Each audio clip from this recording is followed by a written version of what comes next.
Nikki, I wish you well in your future career on the boards of Lockheed and Raytheon. I'm not on but the fact of the matter, and Boeing came off of it, but you've been pushing this lie.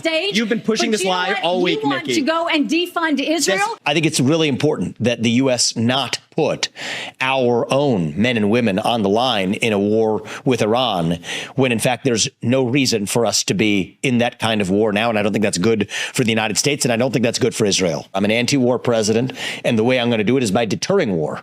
NEOCON Nikki. She never stops neoconning. Sources have said there has not been a single day in her life where she's taken a break from the neoconning. Folks, we got to talk today about this continuing feud between Vivek Ramaswamy and Nikki Haley that stemmed back from the GOP debate a few weeks ago. They are still, to this day, going back and forth about Middle Eastern foreign policy, specifically having to do with war with Iran. And now this new, very controversial subject of funding to Israel. And it's kind of funny because Nikki Haley postures herself as the young gun of the Republican Party, right? She's on many instances said Donald Trump and all this stuff is too old. And look at me. I'm a young woman, girl power. I'm the Republican Michelle Obama. She always talks like this, right? Very sanctimonious. But when you really break down her politics, folks, she is completely indistinguishable from the GOP of 2003. And that's what's so funny about a lot of these new young Republicans who are running as like, a young alternative to Trump. They may be young in age. They are not young in ideologies. They spout the same tired old nonsense that got our country to this point to begin with. And there is no greater proof of this than Nikki Haley Bush here. Okay, so she tweeted out on Thursday saying, quote, Vivek Ramaswamy, let me read it in her voice, okay? Vivek Ramaswamy must have missed that the fanatical terrorist regime in Iran regularly calls for death to America. If he doesn't see nuclear Iran as a threat to American security, then he should take his place besides AOC and the squad and get nowhere near the White House. Folks, this is literally WMDs in Iraq all over again. Okay, if this very gaslighting rhetoric sounds familiar to you, it's because it is. This is the same exact thing. I don't want anyone here to say, oh, Vince, it's different. No, it's different because Iran is different. No. Get that crap out of your head. This is the exact same thing as the George Bush WMDs in Iraq line. Okay, these are the same exact 2000 era talking points. In fact, I know that to be true because if you'll remember, George Bush also said these the same things as Iran. Okay, about Iran, I should say. That's kind of a forgotten part of George Bush's history, which is that he actually also wanted to do regime change in Iran, but because the war in Iraq was such a disaster, he was never going to be able to garner the political support to do it. So that's a forgotten talking point here. So, same exact thing here. Like I said, NEOCON Nikki cannot get out of 2003. And look, let me say this in response to what she's actually saying here, besides pointing out that it exactly parallels the rhetoric of George W. Bush. And this might be a controversial take even for, regular viewers of this channel, but I do have to say it. Nikki, have any of you neocons ever once begged the question as to why the Iranian regime calls for death to America? And forget that part. Very more specifically, why the Iranian regime pursues nuclear weapons so badly. Okay, like I said, this is going to be controversial what I'm about to say, so everyone buckle up. But let me say it this way, okay? I'm not denying that the Iranian government is crazy. Okay, even a lot of the other Middle Eastern Muslim theocracies think that they're crazy because they're like this revolutionary Shia government that wants to overthrow all the Sunnis. And so even Saudi Arabia and the UAE and all those other Middle Eastern countries think they're kind of crazy. So I'm not denying that. I'm not denying that under regular circumstances, the Iranians wouldn't want nuclear weapons anyway. But I am going to pose this question, which is that, Nikki, neocons, all you people who push the same exact George Bush talking points about Iran, have you ever considered it may partially be a defensive thing on their part? Okay? Because when you consider the fact that every single American president in the 21st century has at some point flirted with the idea of regime change and an invasion of Iran, every single one. when you consider the fact that all of Iran's rivals are militarily superior to it and, like I said, constantly threatening invasion, you can call me unpatriotic, you can call this anti-American, whatever it is. I'm just saying that maybe there's partially a practical and actually rationed reason of why they want nuclear weapons so bad, which is that because we constantly are antagonizing them and provoking them, and every, all these different politicians on both sides for so many years have recklessly called for regime change in Iran. Maybe there's a little bit of a reason why they kind of want a deterrent or a defense mechanism of their own. Again, that's not to deny anything about the Iranian regime itself, but it is to say that even the craziest regimes around the world sometimes do think in their own self-interest. Again, I know that's a controversial take. Some of you guys may even disagree, but there's something to be said about the fact that, look, like I said, regardless, they may want nuclear weapons anyway. I'm not saying they're not crazy, but again, when you push their backs against the wall, when you continuously corner them, when you continuously are like, war, take down the Iranians, blah, blah, blah, this and that, even if they want nuclear weapons anyway, you have to imagine it's going to become to them a much bigger strategic objective. They're going to become way more desperate and urgent to want nuclear weapons if you're constantly down their throats talking about how you want to invade them. And everyone knows there's a lot of oil there, and the U.S. is kind of notorious for invading countries for oil, but claiming it's for democracy, right? Just a thought. Okay, just a thought. I know, like I said, that's controversial, but it's just an idea.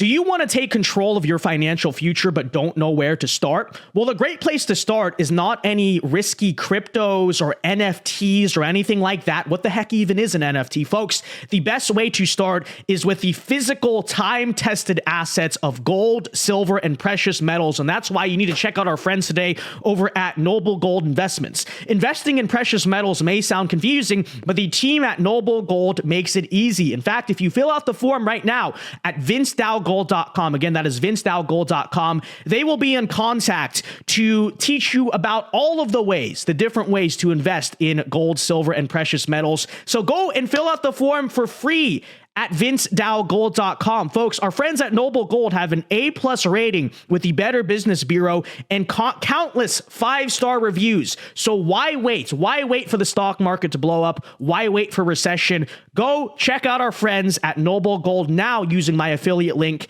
at thevincedao.com. In fact, everyone right now, go fill out that form and let me know down in the comment section below. Comment, whatever. Vince, I filled out the form. This is my username on YouTube at VinceDaoGold, and we will give you a shout out at some point, personalized, here on this channel at the end of one of our videos or streams or something. So go do it, VinceDaoGold.com. It is a free contact form. They will be in touch. No strings attached. Check out our friends at VinceDaoGold.com. Regardless, even if you disagree with my take on that, you cannot deny that this, again, is completely 2003 era George Bush gaslighting rhetoric.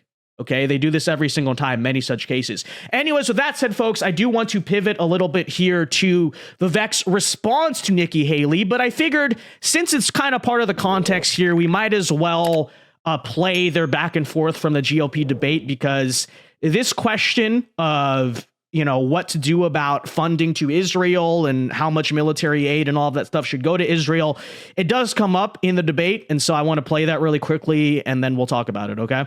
Nikki, I wish you well in your future career on the boards of Lockheed and Raytheon. I'm not on the fact of the matter, Boeing came off of it, but you've been pushing this lie. You've been pushing this lie all week, Nikki. You want to go and defund Israel? You want to okay, let me address that. I'm glad you brought that up. I'm going to address each of those right now. This is the false lies of a professional politician. There you have it. Your watch, so the reality is, America less safe. You have no foreign policy experience, and it shows. And you know what? The foreign policy experience that you all have shows in the pointless wars we've gotten into. I have to address that. So our relationship with Israel will never be stronger than by the end of my first term. But it's not a client relationship. It is a friendship. So his take on this whole situation is he doesn't want the relationship with Israel to be a client relationship, in the sense that I think we give them something like $4 billion every year or something like that in military aid. He has said, from what I've heard him talk about this, that at the end of, because I think that's supposed to go for 10 years or something, he says at the end of that 10 years, he wants to reevaluate that sort of military aid relationship here with Israel. Okay. And I know that's like this whole video is controversial, even among conservatives. I know that too is a controversial take in conservative circles. But before we talk about that, I do want to platform his response to Nikki's tweet here saying, another flagrant and dishonest distortion by the neocons. Watch the actual video. I explicitly state that we would fully support Israel, including militarily, but that we should not want U.S. men and women dying in a war between Israel and Iran. Well, I agree with that. I don't want to die in a war with Iran. I don't know why anyone should want to do that. But regardless, he goes on to say, if Pence, Haley, Christie, and Karl Rove feel differently, they should have the spine to say how many Americans they'd be prepared to see die in that conflict. I'll wait. Boom, shots fired, right? Metaphorically, not talking about the war, obviously, right here. Okay, so that topic, though. Okay, let's address that too, of kind of a Vivek's take on Israel, how he doesn't want our military aid, current state of funding to them to carry on forever. Okay, like I said, I know that this is a controversial thing in conservative circles, but let me put it this way.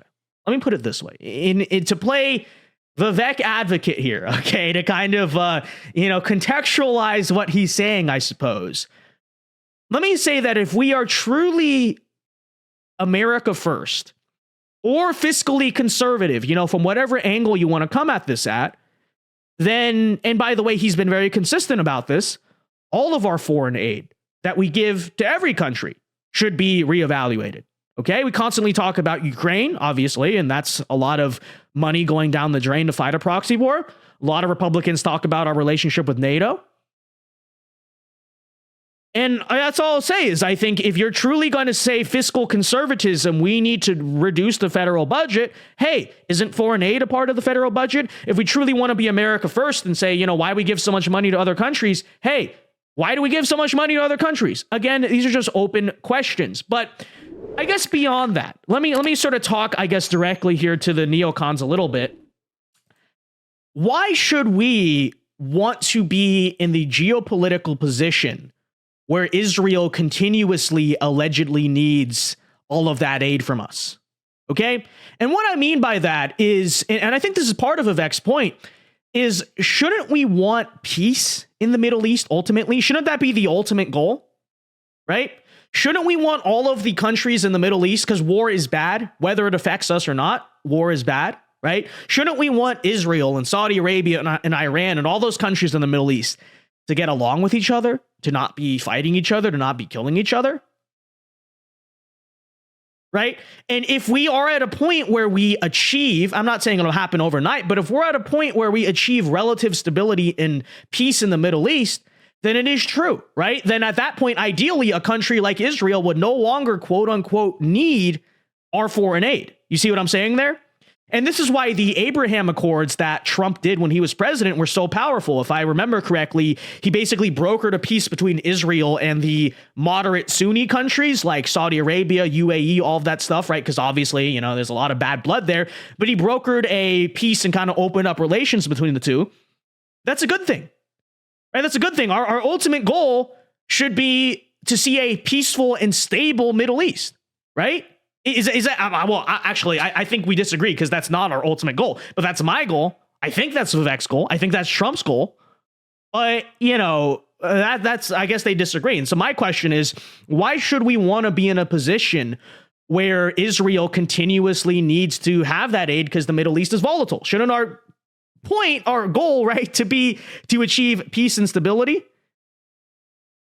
Question number one to ask to the neocons. Question number two, and I guess this is even more directly to them, is, where is America's strategic objective right now? Well, I'm so often told by all these Republicans that it's in Asia, right? Like China, that sort of front, that theater is kind of where the priority of our foreign policy should be today. And honestly, even for argument's sake, I don't necessarily agree with this, but just to fully entertain the arguments of the neocons here, let's throw Russia into that mix. Like just for argument's sake. Okay. So let's say the biggest, baddest enemies of America right now is China in the South China Sea and Russia in Eastern Europe. Okay. Just for argument's sake.